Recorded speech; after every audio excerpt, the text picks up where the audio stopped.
Hello, Yay. everyone. Welcome to our webinar. I'm so excited to have everyone here today. My name is Beth Trejo. I am the CEO and founder of Chatterkick, a social media agency. And today we have a special guest with us. I'm so excited to continue the conversation about influencers. We have Jade Powell. Jade, I'm going to let you introduce yourself and tell a little bit about your journey with influencers. And then we're going to have an awesome conversation today. So I look forward to it. I'm looking forward to it. Yeah. So I'm Jade Powell, everyone. Hi. I've been working in marketing and advertising for about 10 years, specifically in social. And I kind of made my transition from like social media manager, social strategist, social, all the titles into creator influencer a couple of years ago. But throughout my career, I've been able to work on both the brand side and at agencies, and have worked at for done projects for incredible brands like Netflix, My Black is Beautiful, Delta Airlines, and more. And now I'm creating my own content on what I like to call the Briefcase app, which is LinkedIn, and it's been a really fun journey so far this year and beyond. And well, I look forward to beyond. I love that you call it the Briefcase app because every time, like, I'm such a visual person anyway. So when I hear that you say that on your LinkedIn page, I'm like, just like, it makes me like laugh. Yeah. No, I love it because like before I got on like LinkedIn more actively, I was on Twitter and everyone was calling Twitter the bird app. So well now it's X, so formerly Right. Twitter. But when I went over to LinkedIn, I was like, I think I want to call this a briefcase app because it kind of like feels that way. Sometimes it's like that professional platform. So I was like, a briefcase feels appropriate. I love it. And I actually want to start there because I think that there's a lot of people that understand a basic like consumer marketing influencer concept on maybe Instagram or even TikTok. But let's talk about LinkedIn and why you feel like that's such an awesome platform for creators and just a little bit to your approach for that, for the app itself. Yeah, I mean it's been an interesting journey of discovery, to be honest. Like I said, I think most people know me from my Twitter days, and I'm still technically on Twitter. I just don't post there as much as I used to. So I think when I was kind of looking for a new platform to kind of write like my text only post, it was like LinkedIn feels like a place to do it, especially just because people are more likely to read there. Mhm. So the more I started posting, it's interesting. Like I got an opportunity for like my first brand partnership, and I was like, oh, maybe I should post more, especially if it's bringing me additional income. Like I love that for me. And once I kind of started there, I just kept going, and then eventually I was like, wait, I love LinkedIn right now. Like it's this platform that really feels like my playground. My community is super engaged here. And also, what I noticed in comparison to other platforms that I was posting on, like a TikTok, Instagram, and Twitter, was that the reach was insane. Like, I was like, how am I able to like reach so many people and grow so fast on a platform like this? Like, I've never experienced that. So I was like, I think LinkedIn is somewhere where I want to invest a little bit more of my time and energy. And since then, it's like the partnership opportunities I've been able to get, the personal brand opportunities I've been able to get because of it has been really amazing. But I think my approach has really has been just to be me. And I think that's something I didn't want to change just because I was all of a sudden on LinkedIn. Like I know, the connotation that LinkedIn has, like even when I tell people like, oh, I create on LinkedIn or I'm a LinkedIn influencer, they're like, what, LinkedIn? And it like really throws them for a loop. And I get it. Like LinkedIn has been kind of this like more traditionally professional platform, but I do think that as Gen Z attitudes towards social media are changing, and millennial, because that's what I am, a millennial attitudes are changing, we're seeing a little bit more of a different type of style and tone. And I think my kind of POV towards LinkedIn content reflects that. Yeah, I think that's a really good point because when I speak to businesses, often I hear like their CEOs ask me, um, "Is can I post a picture of my son and myself at a sporting event or something on LinkedIn?" And I think that there's still like a misconception of like you have to be in a business suit, Yeah. and people want to see the real side of every human, right? They want to understand who they're building relationships with. So I think that's really great that you really focus on that authenticity. And I have Yeah. a question for you because I think we have a mix of people joining today. And just like start us in like a very basic scenario. So a brand reaches out to you for a collab. Like, what does the process look like? How does it work? Just tell us on like the workflow of it all. Yeah, I'll always use Sprout Social as an example because they're one of my biggest brand partners and my first when I came over to LinkedIn. But for them, it could look two different ways, honestly. So sometimes it's the brand briefing me briefing me on a campaign that they're already running, or sometimes it's like, hey Jade, we're open to your ideas. We want to hear what you want to do, and then I'll create like a bespoke partnership based on like my own ideas and things that I enjoy. And typically what happens is like a conversation like this, like I'm talking to the social strategist or the influencer marketing manager, and I'll have a conversation with them. And it's like, what are you working on? What are the things you want to be doing between both of us? And it's like a true collaboration. It's like this back and forth. Okay, maybe we can plug you in here, or maybe if you're interested, we have this that we're launching. Can you amplify it on your channels? And once that brief is kind of discussed, then we talk about my rate.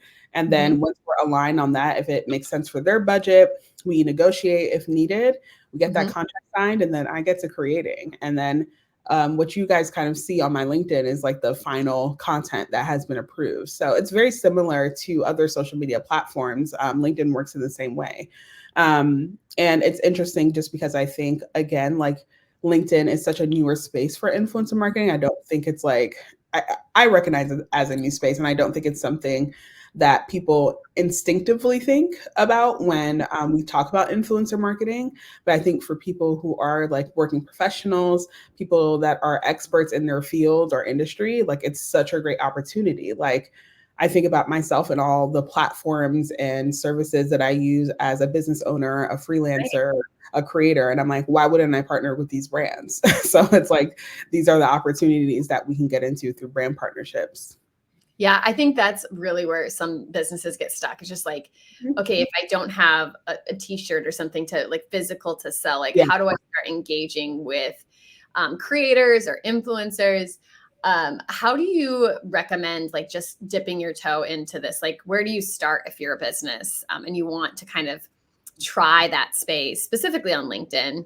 Yeah. So it's always interesting too, because I feel like partnerships with creators can look very differently, especially even if you're like focused more so on like social media partnerships on a platform like LinkedIn. So let's say you want to do like sponsored content, but you don't have like the biggest budget.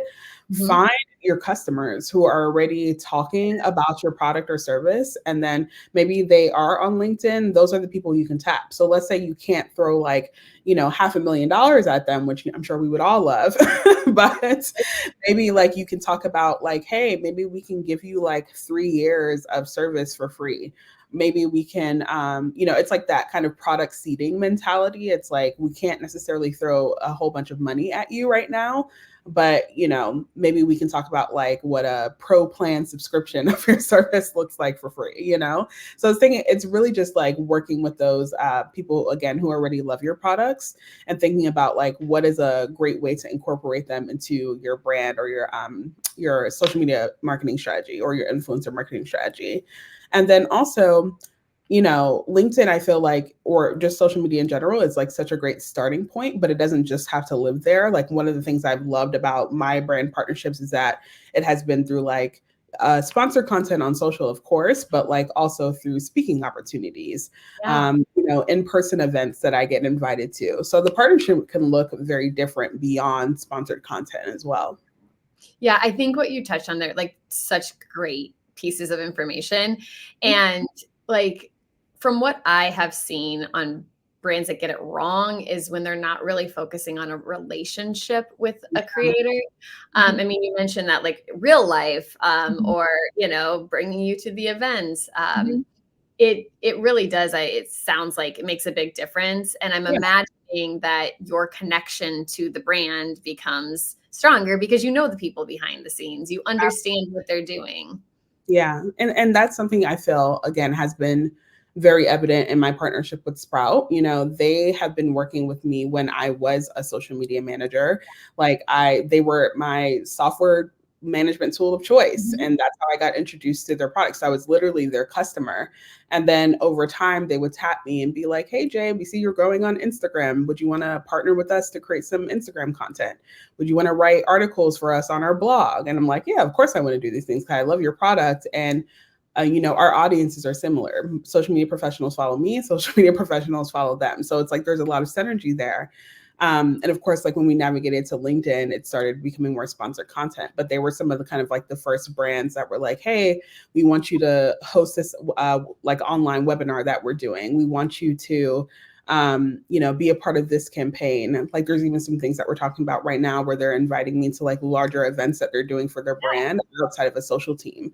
So yeah, like I think it's been really amazing because I'm literally like in a relationship with them. I always tell people it's like dating. It's like you really have to like get to know the person that you're trying to pursue. I mean, granted, this is not romantic, but it kind of acts in the same way.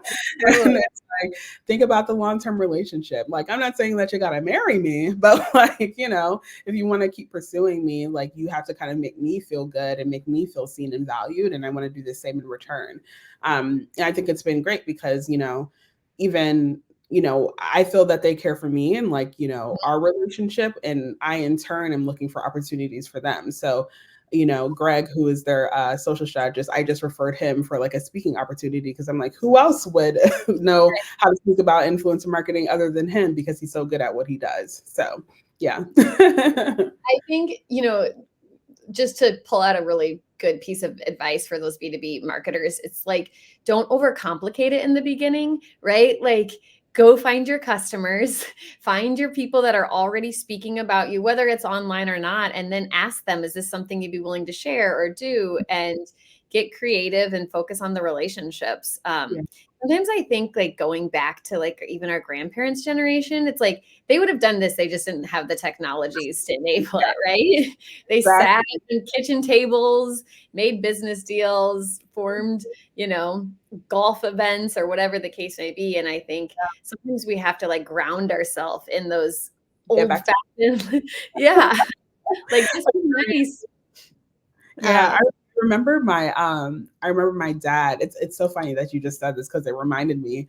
My dad had this like physical phone book when I Mhm. was like growing up, and he would like write down every person he had met, like their name and number. And anytime he needed to contact someone, he would like go in the drawer and just open up the phone book, and it would be like, oh, this is so and so, and this is how I met him. And I just always thought that was so strange. But I'm like, this is literally what I'm doing now, just like more digital. Oh, yes, I completely agree. Yeah. We also had a phone book drawer, which is funny that like you needed a special location for your phone book. Yeah, They were yeah, so large. yeah. Do you remember like the Rolodexes that would Oh like yeah. yes. Yes.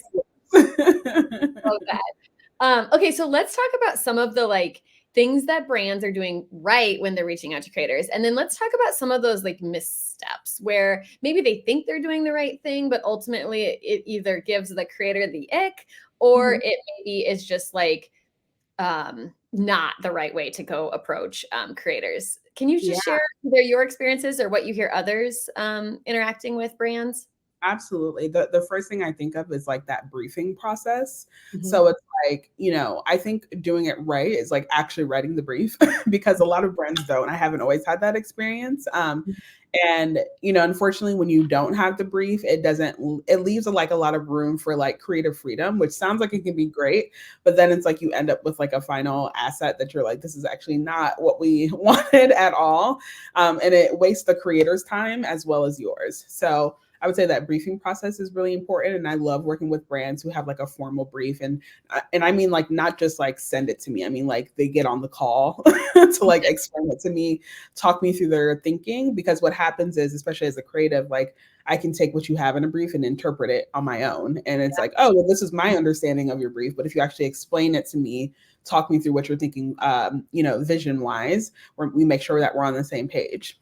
But what happens sometimes is, even when you're writing those briefs, which I think is like the kind of thing that can be a misstep, is that the brands will like treat the brief as like a rule book rather than a guide, and it's like you're taking away some of that creative freedom that is necessary so you can have your influencer or creator create like a piece of content that's like really strong. And I think what happens is like a lot of brands are so focused on like push the product, push the brand messaging that it like kind of gets away from like, you know, the creator or influencer's voice and style. And that to me is unfortunate because it's like, why are you spending the time and money investing in this like creator or influencer if you just want them to create content that looks like your brand? Like that's actually the opposite of like what you should be doing. And it defeats the purpose of working with an influencer or creator.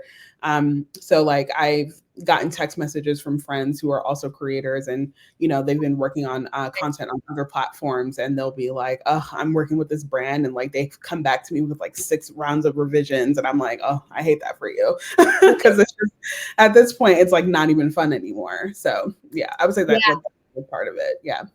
So let's talk about that even more, because I do think like the rounds of revisions is something that it is exhausting. We know this as a social media agency, right? When companies come like, there's a, you know, something in the background, I don't like that lamp or whatever the case may be.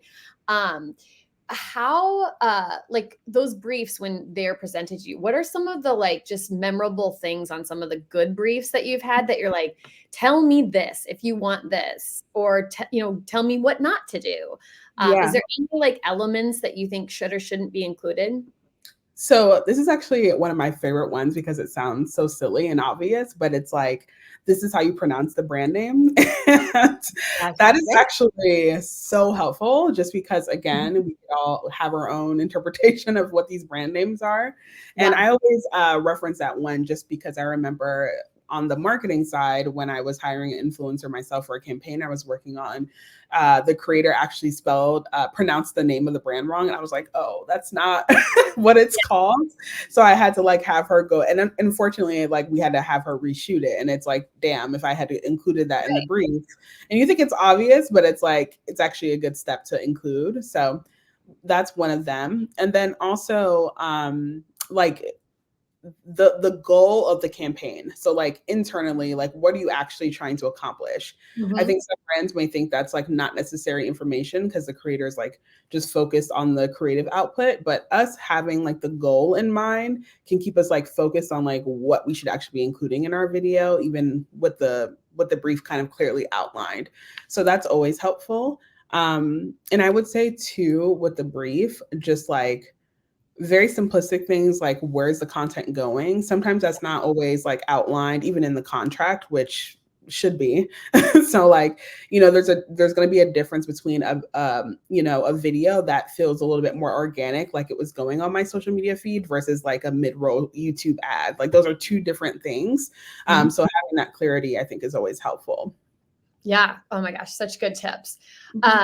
I want to dive into a little bit on like expectations, because you mentioned like the goal of the campaign.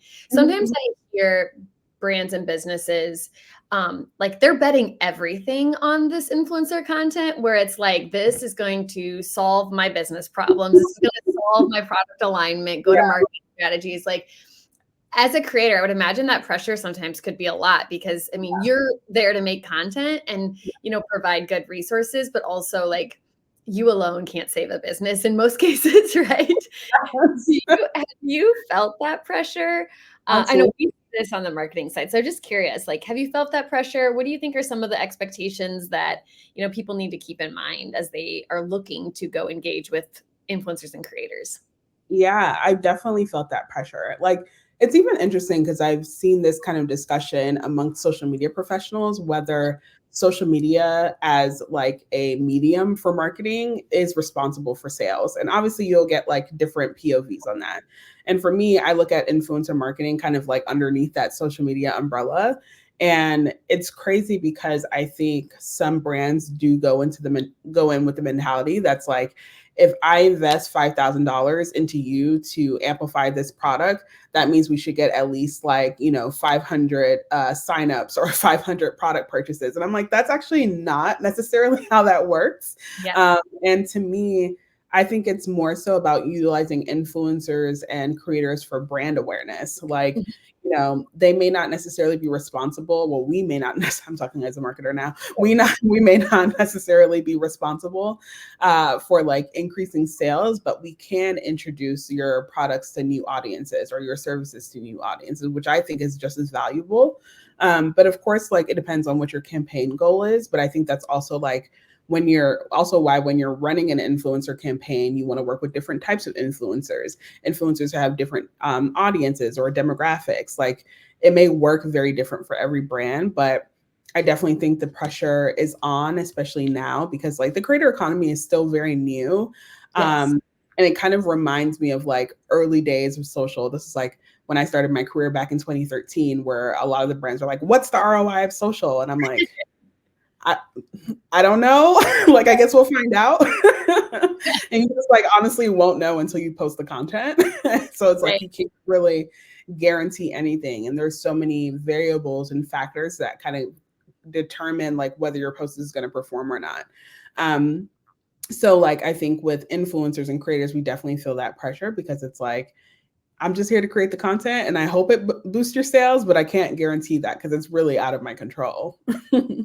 And don't you think that, I mean, you kind of mentioned this, but like just the separation of, what really is like a direct response play as opposed to somebody who is, introducing you to new,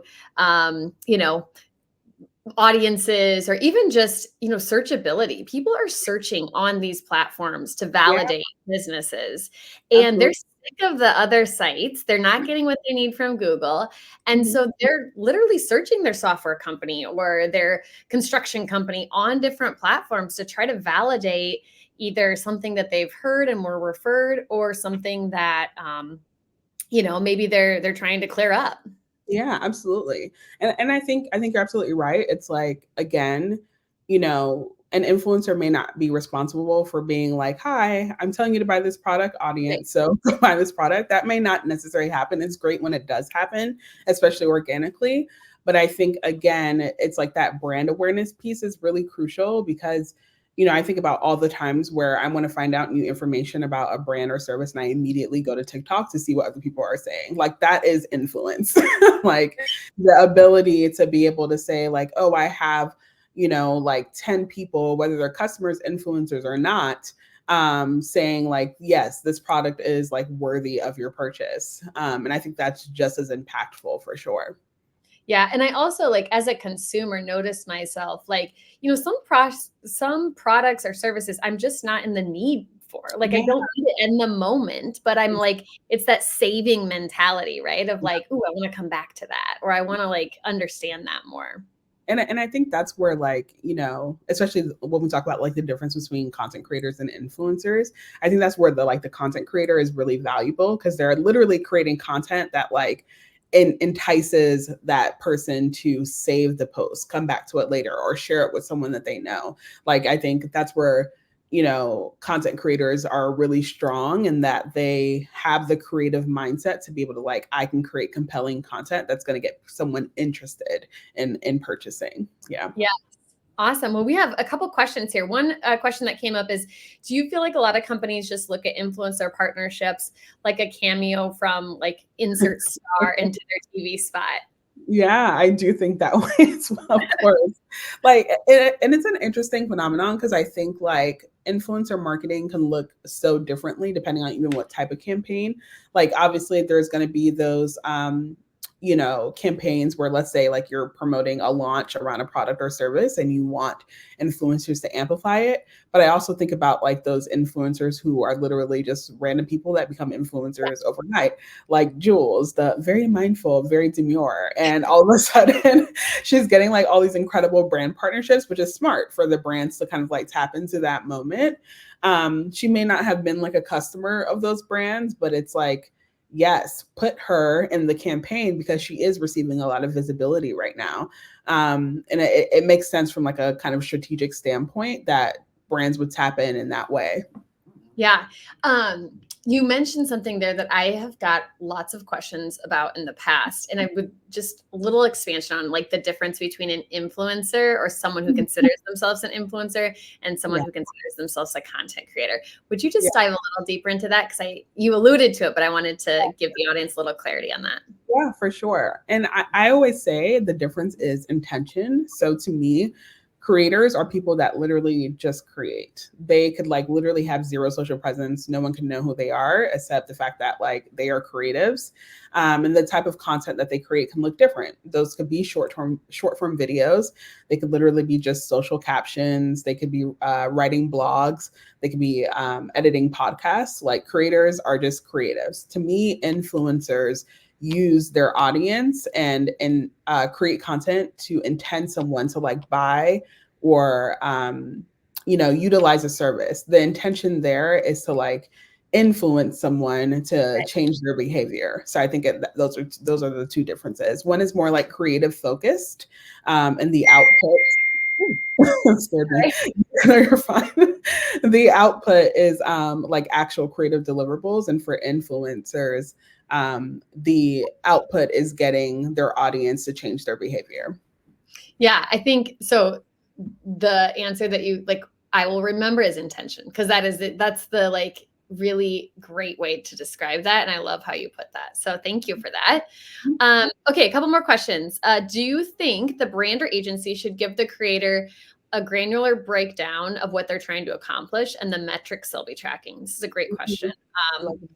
This person says that she's heard from creators that this doesn't necessarily happen.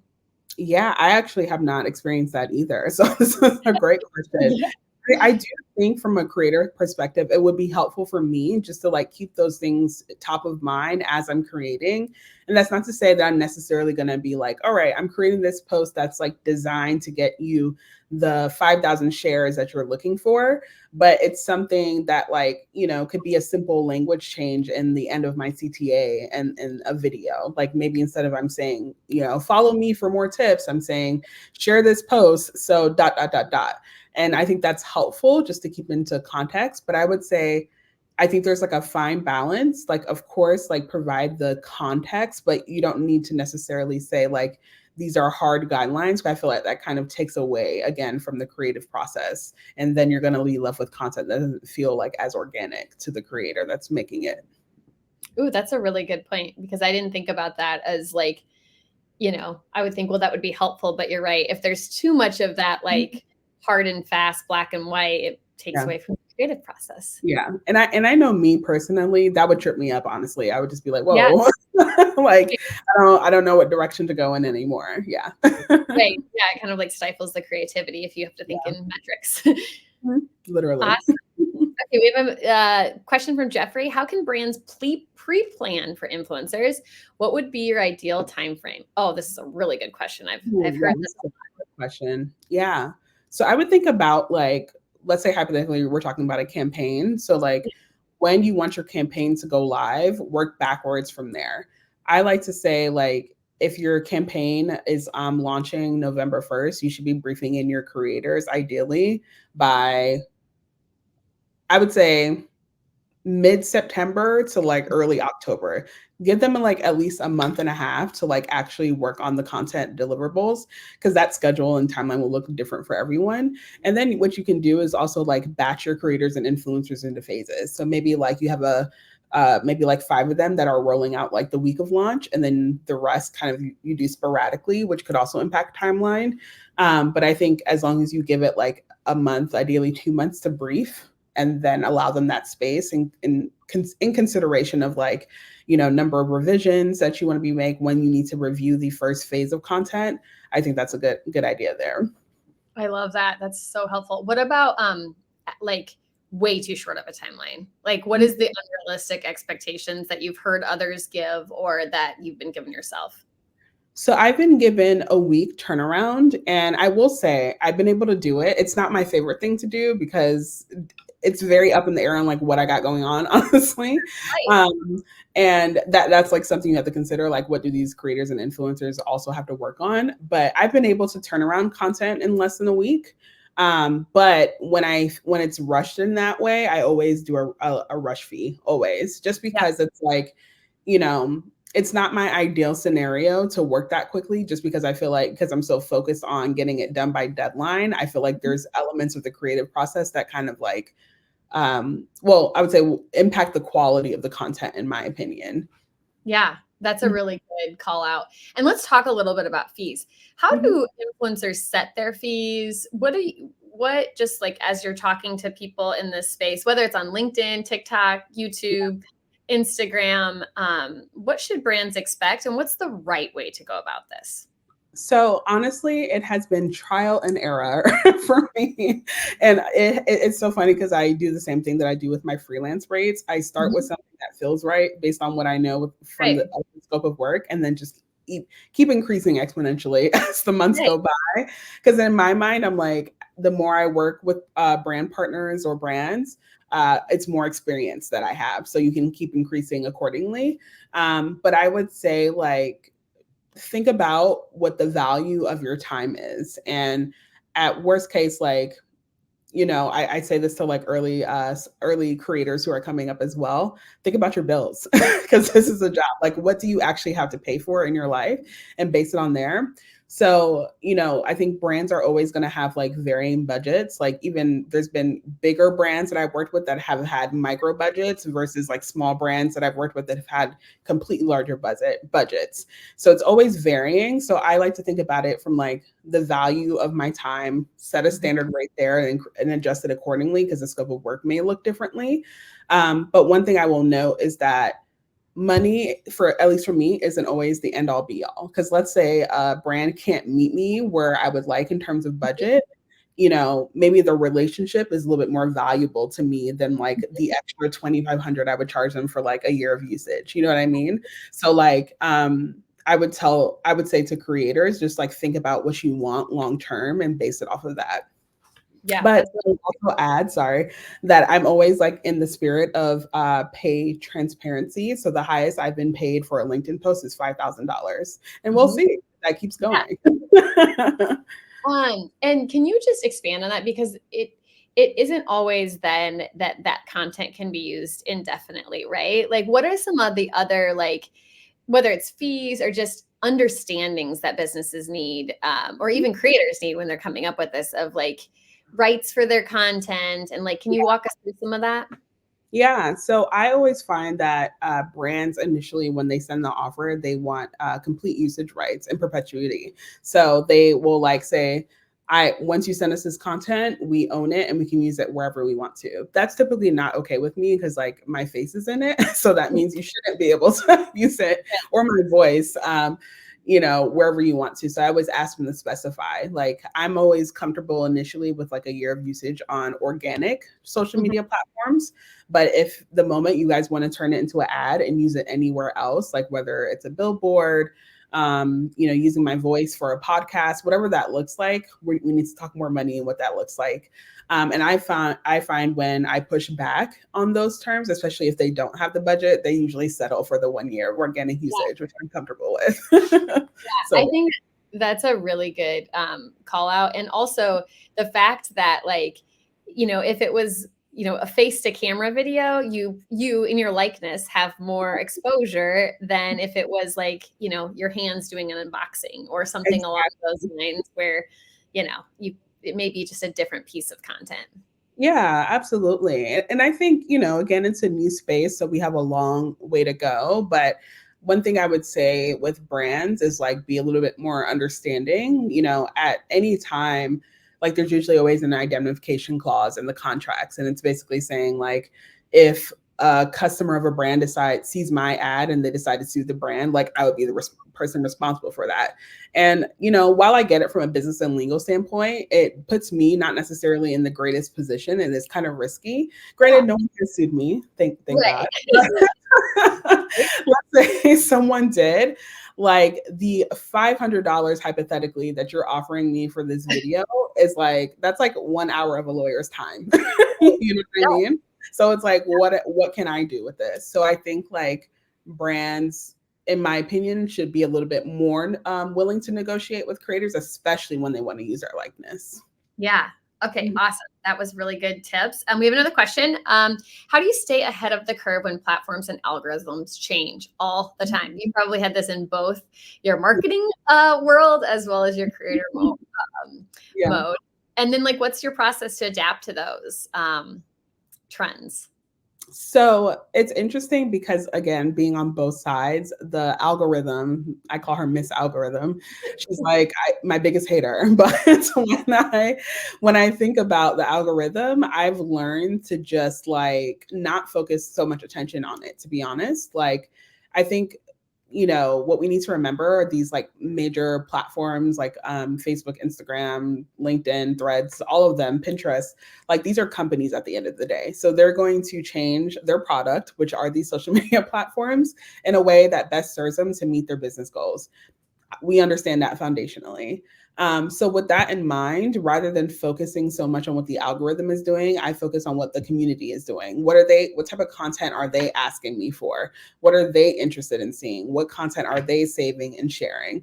And I find that keeps me kind of like focused on the content I'm creating, rather than trying to like move quickly on these changes. And of course, you can keep things in mind, like if Instagram is prioritizing reels, make more reels. Like, that feels more obvious, but like I don't necessarily think that necessarily means like you need to do a complete strategy overhaul. If your strategy is like rooted in just content and community, I think you'll always win. Yeah, quality over quantity kind of concepts. Absolutely.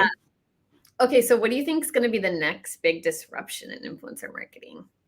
So I think we're already here, and I'm going to advocate for it because obviously LinkedIn, so LinkedIn influencing, and it's something obviously that has already been around, but I think now we're getting into a space where like brands are like, oh, okay, there's opportunity here to partner with creators, especially those that are like experts in their fields. One of the examples I love to reference now is the one that Lyft just did. Like, I think this was their first LinkedIn influencer campaign ever. And it was like such a small campaign. I think they worked with like maybe 5 or 8 influencers, some of which I knew from LinkedIn. And they promoted their product or service in the same way that they would on Instagram or anywhere else. But I think LinkedIn is just such a great space right now, especially because it's so new.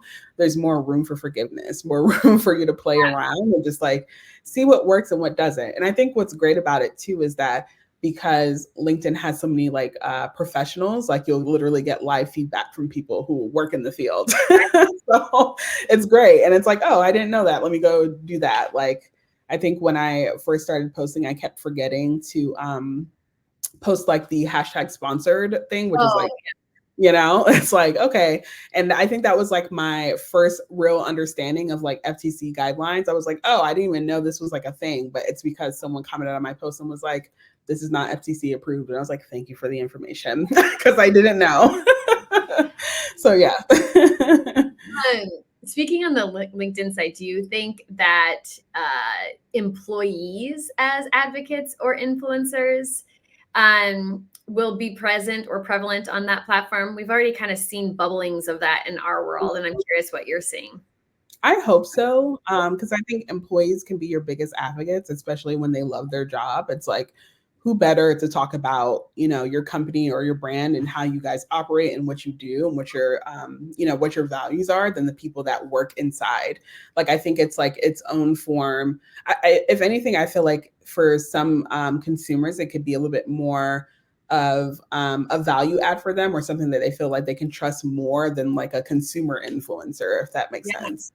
Because it's like, oh, they actually work at this place. Like, maybe they start seeing themselves in that type of content. They're like, maybe I want to work here. I think it's great for employee retention. I think it's great for promoting your product or service. So I would definitely encourage it. I think, of course, like when you are working with your employees, there's always like guidelines that you can have. But I think in the same case that you would be working with an influencer or a creator, again, try not to be so rigid on the guidelines. Like, let your employees be their employees, because everyone looks different, everyone sounds different. The content may sound different as well. So let the nature and like culture of your company reflect through that.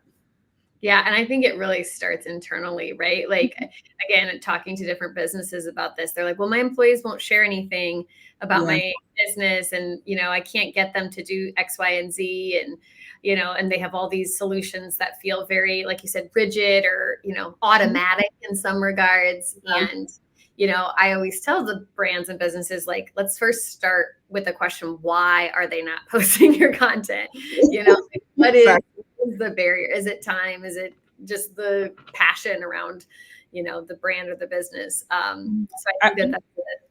yeah, and I think it goes back to what you were saying earlier too. It's like give them a reason why. Like influencer Yeah. marketing is not is even if it's employees is like not an end all be all. So like unfortunately, if your product or service sucks or if the culture at your company sucks, like no one's going to want to talk about it. So work on that first. Right, right, exactly. Fix that first.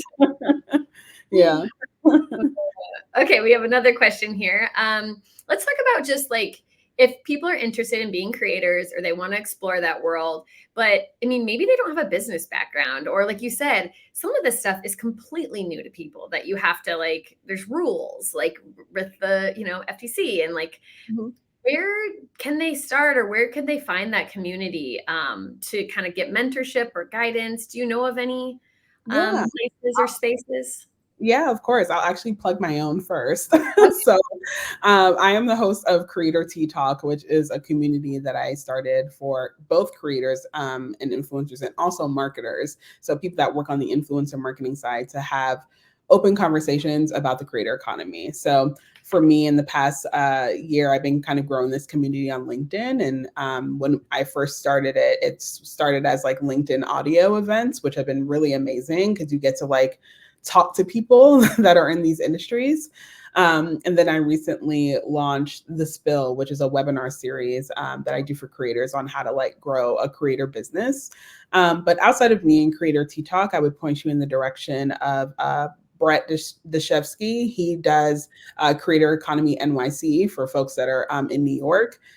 He has a really great newsletter that you should follow.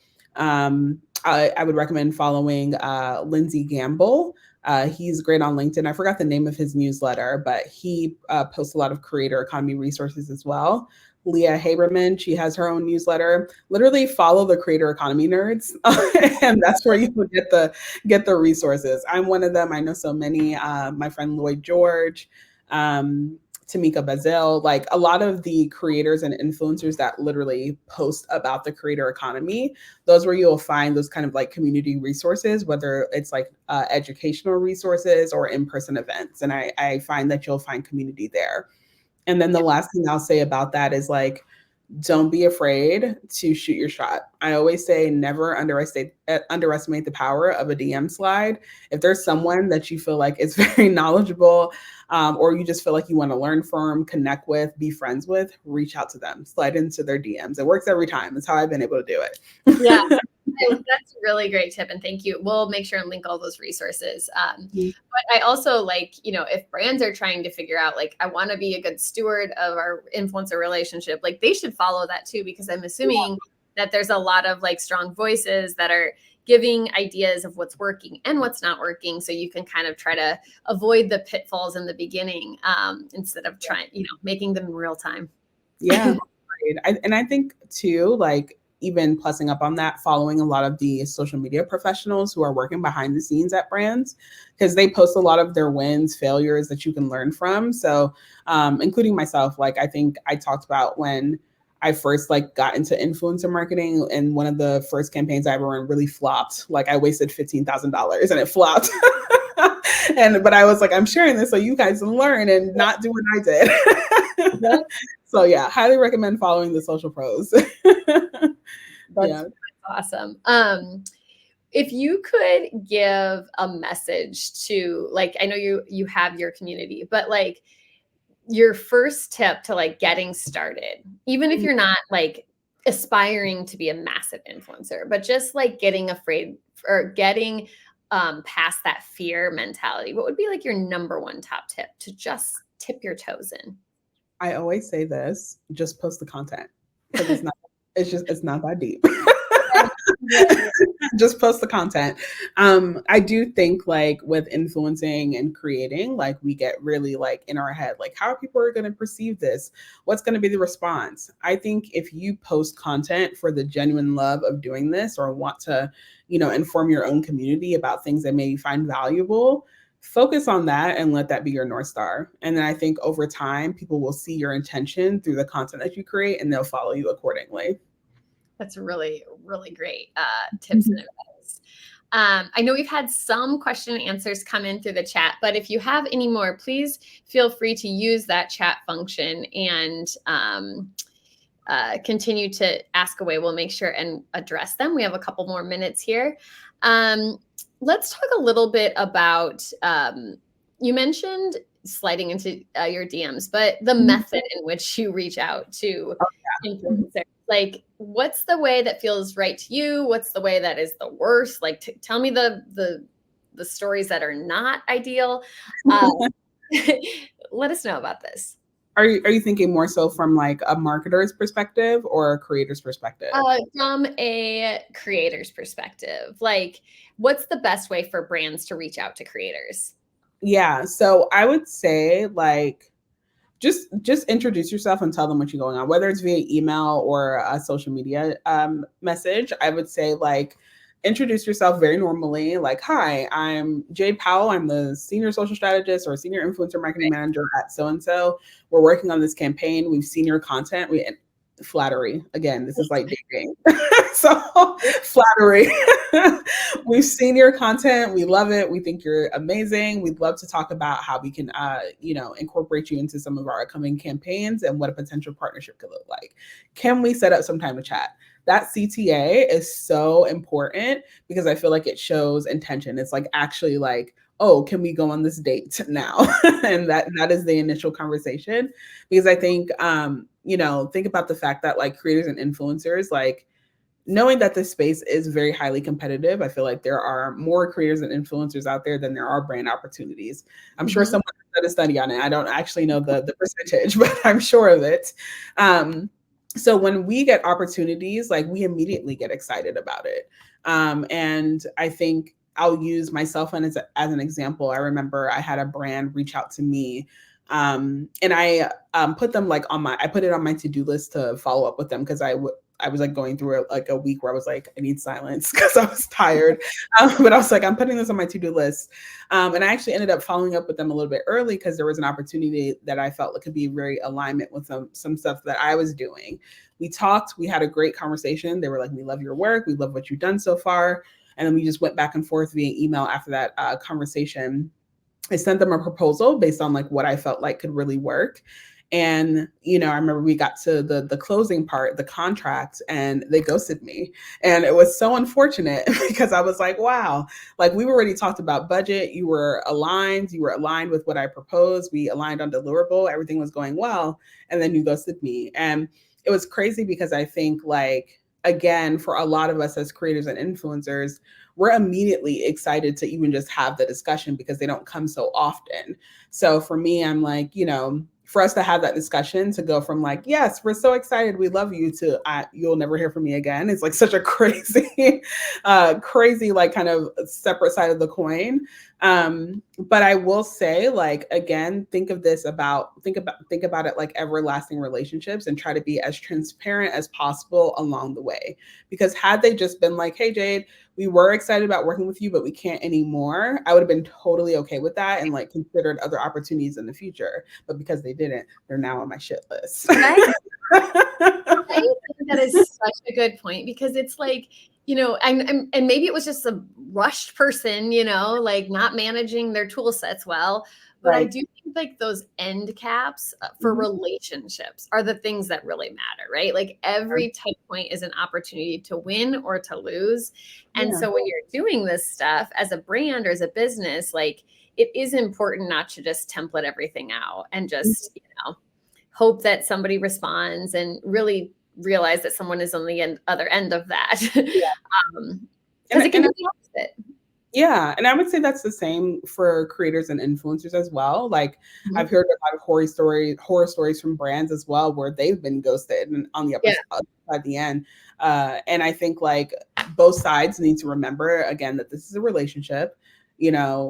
It may not be as fruitful as you wanted to in the end of it, but like make sure the communication and transparency is clear along the way. Yeah, that's a really great point.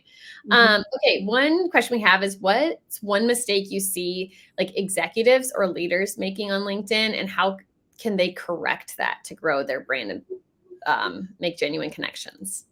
Well, growing their brand on LinkedIn or just in general? Like their executive brand, like their personal brand.